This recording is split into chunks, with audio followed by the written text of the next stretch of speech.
근데 이게 너무 신기하네요. 많으면 이렇게 여러 가지 많은 안 좋은 영향을 끼쳐요. 미세먼지가 심지어는 우리 뇌에까지 들어갈 수가 있어요. 그리고 또 태아에게 영향을 미친다. 저희가 다 하나하나 다 일일이 입증할 수는 없어요. 그렇지만 실제로 안 좋은 영향을 끼치는 거는 맞습니다. 가능한 한 낮은 농도로 유지를 해야 돼요. 그래서 이런 인간의 인체에 또 영향을 미치죠. 오염 물질로 또 누구나 다 알고 있어요. 근데 사실은 우리 지구 대기의 기후에도 이런 오존과 미세 입자가 영향을 미칩니다. 오존은 우리가 알고 있는 기후변화 유발 물질 중에 사실은 온실기체에 속하게 되고요. 이런 에어로졸은 온실 효과와 반대되는, 저희가 쿨링 효과라 그러는데 사실은 그 영향이 쿨링까지는 얘기하기 어려워서 저희가 디밍이라고 그래요. 완화, 이 온실 효과를 완화시키는 영향을 미친다고 합니다.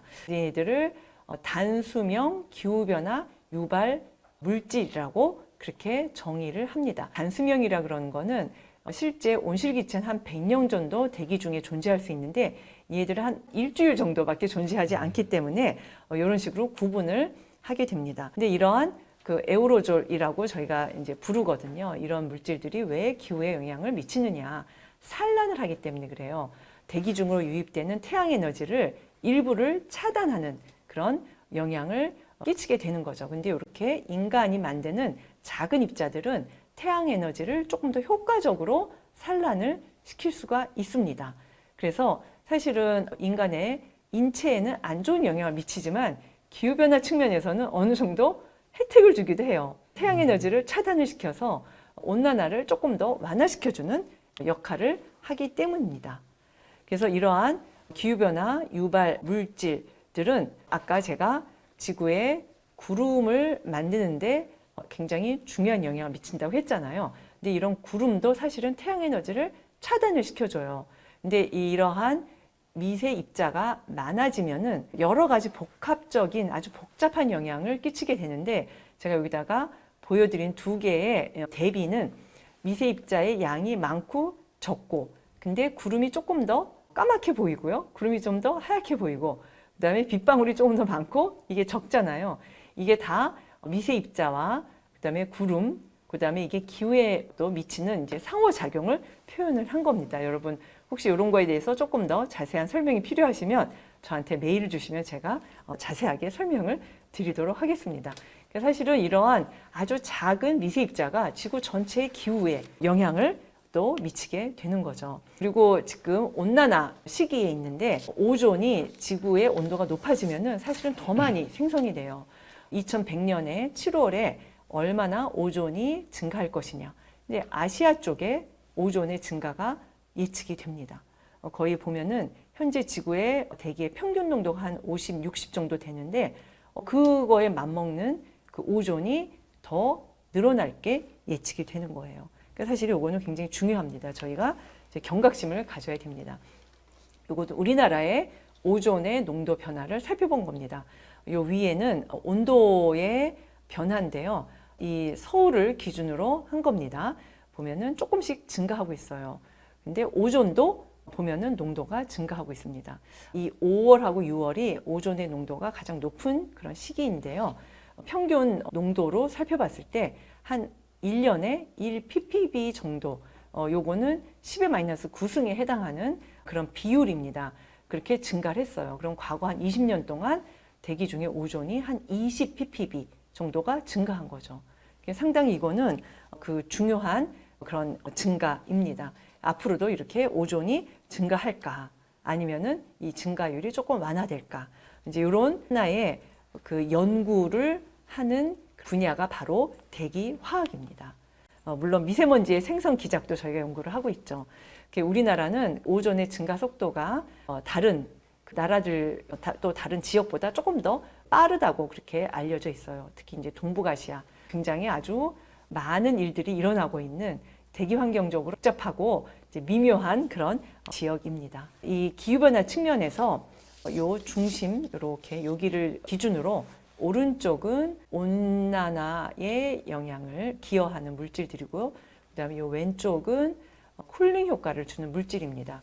우리가 알고 있는 온실 기체들은 온난화 영향을 미치죠.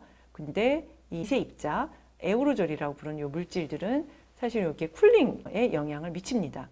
여기 요 막대는 우리가 알고 있는 가장 옵티멈 밸류라고 저희가 그러는데요. 요 에러바가 있어요. 요거는 이제 사실은 지구과학을 싫어하는 학생들이 너무 복잡하다 그래요. 왜냐하면은 딱 하나 숫자만 주세요. 오존이 얼마나 증가할지. 근데 저희는 맨날 레인지를 줘요. 그러니까 학생들이 복잡해서 싫다 그래요. 근데 이게 지구과학의 특성입니다. 근데 이 온실 기체들은 이렇게 에러바가 좀 적어요. 근데 요 에어로졸에 의한 쿨링 효과는 에러바가 큽니다. 근데 저희가 바라는 거는 이런 온실 효과를 미세먼지가 좀 많이 막아졌으면 이렇게 끝에 있는 요 값들이 실제 추루이면 참 좋겠다고 생각을 하는데 사실 이건 아직 에러바에 해당이 돼요. 많은 과학자들이 이 부분을 현재 연구를 하고 있습니다. 요거는 토탈 인간에 의한 영향이 얼마냐 요거를 두 개를 더한 값입니다. 아직은 온실 효과가 큽니다. 근데 요거는 에러바예요. 요게 이렇게 더 커질 수도 있고요. 더 작아질 수 있습니다. 이거는 저희가 아직 뭐라고 얘기할 수는 없는 지구의 대기의 화학이 앞으로 변화가 어떻게 될지 이제 앞으로 지켜봐야 되고요. 더 많은 연구를 통해서 이 에러바가 아마 줄어들 겁니다. 근데 저희는 이쪽으로 줄어들기를 바라는 거죠. 그렇죠? 저희의 이제 염원이겠죠. 그래서 과거에는 오염 그러면은 그냥 굉장히 아주 국지적인 요 규모에서만 생각을 했는데 지금은 이런 오염이 지구 전체의 기후와 연계가 되고 있다고 그렇게 현재 이제 과학이 그렇게 얘기를 해주고 있어요.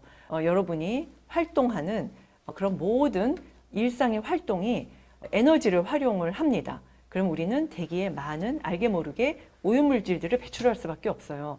그러면은 많은 화학작용을 거쳐서 얘네가 온실효과를 또 일으키게 되는 거죠. 그런 기후변화가 또 아까 오존을 제가 보여드렸는데 온도가 높아지면은 또 오존의 생성을 촉진시키고 그래서 지역적인 규모에까지 영향을 미치게 됩니다. 그러니까 오늘 내가 하는 활동이 작게는 우리 지역에 영향을 미치지만 또 시간과 공간을 늘려나가면은 지구에까지 영향을 미치게 되고 그게 또 나에게로 돌아오게 되는 거죠. 그래서 이러한 사이클을 이루게 됩니다. 이게 어떻게 보면은 굉장히 복잡한 이유가 되는 거죠. 사실은 이 쿠누첸 박사님께서 21세기를 인류세라고 정의를 하셨어요. 왜냐하면 이 지구의 환경이 인간이 가장 큰 영향을 미치고 있다. 그래서 이제 인류세라고 그랬고요. 그리고 얼마 전에 노벨상이 발표가 됐어요. 물리학 분야의 노벨상은 지구의 기후에 대한 연구를 하신 분들이 수여를 했습니다.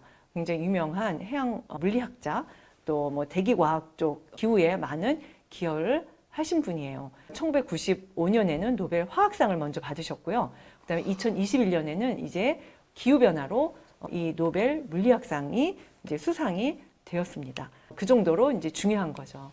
그래서 사실은 이런 아주 복잡한 굉장히 간단하게 제가 이렇게 그려왔지만 이 안에 많은 복잡한 과학들이 숨어 있어요. 그리고 외에도 모든 것들이 다 관여를 해서 지구의 그 오염, 그 다음에 또 지구의 기후변화에 관여를 합니다. 아직까지 모르는 것들은 앞으로 여러분들이 조금 더 열심히 노력을 하셔서 밝혀야 되는 그런 과제입니다. 여러분 많은 관심을 부탁을 드리겠습니다. 그리고 지구의 모든 시스템들이 이렇게 정교한 균형을 이루고 있어요. 과거의 스테이트였다, 과거의 상태. 지금 현재 어디론가 가고 있겠죠. 이게 조금 더 안정된 상태를 찾아서 갈 수도 있고 그렇지 않을 수도 있고 저희가 아직 모릅니다. 어느 시점에 와 있는지 그런 임계점을 저희가 알고자 하는 거예요. 여러분 청룡열차 타셨잖아요. 이렇게 칙칙칙칙 올라가요. 그럼 꼭대기까지 다 올라가도 아직 안 떨어져요. 그럼 이제 막 숨을 죽이고 있죠. 언제쯤 떨어질까? 이게 바로 지구의 상태도 이제 그렇다고 저희가 다 이제 설명을 해요. 이게 임계점을 넘었냐, 안 넘었냐? 아직 저희가 잘 모릅니다. 그래서 이런 균형이 깨지지 않기를 바라고 있어요. 근데 과거에 보면은 기후변화를 막 겪었어요. 지금보다 더 큰 기후변화를 겪으면서도 지구가 45억 년을 유지를 해왔어요. 저희도 바람이 있어요. 지구가 그렇게 쉽게 망가지진 않을 것이다. 근데 인간의 영향이 너무 짧은 시간에 너무나 크게 많은 변화를 유발을 했거든요. 그래서 이제는 우리의 노력이 필요한 그런 상황입니다. 여러분 함께 지구와 미래를 지키기를 소망합니다. 여러분 앞으로 또 질문이 있으시면 저한테 메일을 주시던지 아니면 전화를 주시면 이제 못다한 그런 말씀을 다 드리도록 하겠습니다. 감사합니다. 여기 지금까지 이제 교수님께서 강의를 해주셨는데 여기서 이제 사전에 들어온 질문들이랑 그다음에 실시간 질문들에 대해서 잠깐 다뤄보려고 하는데요. 제가 뭐 하나 정도만 하고 나머지는 오늘 같이 참여해준 서포터즈 친구들이 질문을 해줄 거예요. 제가 마음에 드는 질문을 고르게 아까 전에 교수님과 여러 가지 질문들을 같이 이제 나눠봤는데 그 중에서 일단은 미세먼지 쪽에 미세먼지가 대기에 영향을 준다면 미세먼지가 기후를 바꿀 수가 있는지 그리고 생태계에 어느 정도의 영향력을 주는지에 대해서 데이지님께서 질문을 하셨어요. 네, 미세먼지가 기후에도 영향을 미치죠. 산란을 통해서 태양에너지를 차단을 시키고요. 그 다음에 또 구름을 만드는 데 기여를 하고 그래서 영향을 미칩니다.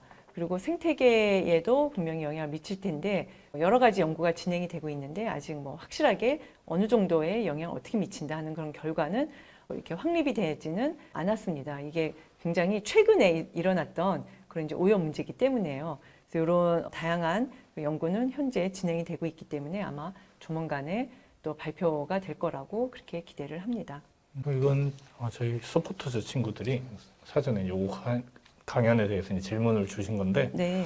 오존층 파괴로 일어나는 피해가 어떤 것이 있는지 그리고 이제 지금은 오존층 파괴에 대한 뉴스가 조금 줄어든 것 같은데 이게 파괴된 것이 복구됐는지 아니면 얼마나 오존층의 피해가 있었는지. 사실 오존 구멍은 남극의 성층권에서 일어난 일이잖아요.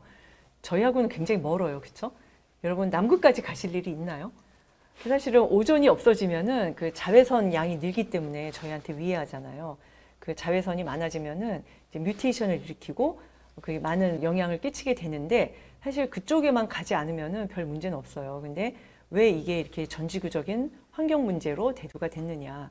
사실 그게 여러 가지 많은 메시지가 있는데 중요한 거는 우리 인간은 대부분 북반구의 요 표층에서 삽니다. 그러면은 요 남반구의 성층권은 우리하고 가장 먼 지역이에요.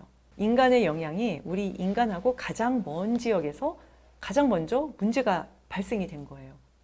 사실은 우리하고 별로 관계가 없다고 생각된 지역에서 이게 메시지가 굉장히 큽니다. 많은 분들이 또 저한테 이렇게 질문을 하세요. 이게 뭐 과거에도 현재보다 온도가 한 5도 정도 높았고 CO2도 더 높았는데 앞으로 뭐 별 문제 없지 않겠느냐. 사실은 이제 그렇게 저희가 낙관할 수 없는 상태인 거죠. 그래서 이런 여러 가지 많은 직접적인 문제도 있지만 남극의 오존 구멍은 저희들한테 주는 메시지가 상당히 더 중요하다고 저는 그렇게 생각을 합니다. 네, 남극의 메시지. 네. 자, 그러면 저희 서포터즈 친구들에게 잠깐 마이크를 넘겨볼까요? 실시간 질문들 오늘 채팅을 통해서 들어온 것들 한번 이야기해 주세요. 저부터 하겠습니다. 그 닉네임이 고승준님인데 냉장고 이런 곳에서 쓰이는 냉매체로 쓰이는 오존을 대신할 수 있는 물질이 없을까요? 라고 질문을 주셨습니다. 냉장고 냉매는 오존은 아니고요. 그 냉매로 쓰이는 많은 물질들이 있었는데 저희가 CFC라는 물질을 썼어요. 그러다가 얘네들이 성층권 오존 소멸 물질 이래서 또 못 쓰게 됐고요. 또 얘네들이 기후변화 유발 물질이에요. 두 개 다 영향을 미칩니다. 그래서 다 생산이 중단이 됐고 그 다음에 뭐 HCFC가 또 나왔고요. 근데 얘네들도 이제 사용하지 말자. 그래서 이제 새로운 냉매가 많이 개발이 되었습니다. 요즘에는 과거에 쓰던 그 물질은 이제 생산이 중단된 그런 상태입니다. 진홍님께서 질문해 주셨는데요. 자연에서 만들어지는 미세먼지 공장, 매연에서 발생하는 미세먼지의 차이가 있을까요? 라고 질문을 해주셨는데 혹시 차이가 있나요? 사실 이제 미세먼지가 생성되는 과정은 거의 비슷해요. 근데 공장 매연에서 발생을 하는 거는 많은 양, 이제 예를 들면은 SO2라는 물질이 아황산 기체거든요. 이 물질이 미세먼지를 많이 만들게 됩니다. 그러면은 미세먼지를 만드는 뭐 과정은 똑같을지라도 이제 양이 많아지는 게 문제가 있고요. 그 다음에 또 하나 보면은 경유차가 또 문제가 됐어요. 근데 경유차에서 많이 나오는 게 블랙 카본이라고 매연, 우리 왜 그 수검댕이라고 이렇게 얘기하는 거 있잖아요. 사실은 이제 그런 물질들이 또 많이 배출이 되면 그런 것들은 탄소를 함유하고 있고요. 그런 것들이 위해성이 굉장히 큽니다. 이제 그런 게 많아지면은 일단은 화학적인 조성도 약간 차이가 있을 수 있고요. 그 다음에 화학적인 조성뿐만이 아니라 양의 차이가 있을 수 있고 그 두 개를 다 저희가 고려를 해야지 되겠죠. 자연에서 만들어지는 것과 공장에서 만들어지는 것. 네. 역할이 이제 어떻게 달라지느냐가 사실 아, 차이가 있을 수가 있을까요? 네네. 그리고 아까 제가 말씀드린 것 중에 자연에서 만들어지는 거는 또 육지 위에서 만들어지는 거, 저희가 사막 지역으로 가면은 모래라고 주로 얘기하잖아요. 이제 그런 자연적인 그런 물질, 그 다음에 또 바다로 가면은 해엄 입자. 근데 얘네들은 사이즈가 큽니다. 그래가지고 실제로 그런 물질들은 또 인간에게 미치는 그 위해성이 인위적으로 만들어지는 것보다는 조금 낮습니다. 아까 제가 말씀드린 건 대기 중에 생성되는 거, 2차적으로 만들어지는 거를 제가 이제 예로 말씀을 드렸는데 이렇게 자연적인 것들은 사이즈가 큰 것들은 위해성이 훨씬 더 적습니다. 그러면 이 질문을 좀 해보고 싶은데요. 이게 교수님께서 앞으로 이후에 더 연구하고 싶으신 연구 분야는 어떤 게 있을까요? 이 대기 중에 여러 가지 많은 물질이 있었는데 저희한테 가장 먼저 이슈가 됐던 거는 황사였어요. 사이즈가 큰 거. 근데 그게 오존으로 갔다 또 이제 미세먼지로 갔잖아요. 그리고 다시 이제는 탄소 중립 시대가 되었죠. 기후변화로. 그러면 이런 모든 문제를 만드는 물질이 다 다르냐. 그러면은 뭐 조금씩은 다르지만 사실은 또 이 물질들의 큰 측면에서 보면은 배출, 그다음에 변환, 그다음에 또 이 물질들이 미치는 영향 그런 것들이 서로 연계가 되어 있어요. 근데 지금까지는 다 이거 하나 그 물질 위주로 연구가 되어 있었거든요. 만약에 앞으로 뭐 연구를 한다 그러면은 얘네들의 그 통합적인 측면에서 연구를 해보고 싶습니다. 답변 감사드립니다. 네, 아쉽지만 시간 관계상 이제 강연을 마무리를 하도록 해야 되겠는데요. 사실 미세먼지, 초미세먼지가 엄청 이슈가 되었다가 코비드 19 이후로 이제 관심도가 사실 엄청 떨어지긴 했었던 것 같아요. 근데 이제 이번 강연을 통해서 다시 미세먼지와 그리고 지구 환경에 대해서 저 포함해서 많은 시청자분들이 관심을 가져주셨으면 감사하겠습니다. 교수님 오늘 유튜브로 이렇게 강연을 해봤는데 어떠셨어요? 네, 처음에 긴장이 됐는데 또 하다가 보니까 저도 직접 이 강연을 듣는 분은 뵙지는 못하지만 또 질문이 굉장히 많이 실시간으로 올라와서 굉장히 다이나믹하게 진행이 되었던 것 같습니다. 시작할 때 저랑 같이 너무 긴장되고 네. 그러시다가 시작하니까 갑자기 언제 그랬냐는 듯이 너무 잘하셔가지고 너무 재밌게 들었던 것 같아요. 긴 시간 동안 참여해 주신 분들 모두 감사드리고요. 오늘 강연해 주신 이미애 교수님께 다시 한번 큰 박수 부탁드리겠습니다. 네, 감사합니다. 네, 저희는 그럼 11월 6일 초연결 시대의 심장 배터리라는 주제로 다시 찾아뵙겠습니다. 지금까지 시청해 주신 여러분들 대단히 고맙습니다. 교수님 같이 인사할까요? 네, 감사합니다. 네, 다음 시간에 네. 또 만나요. 네.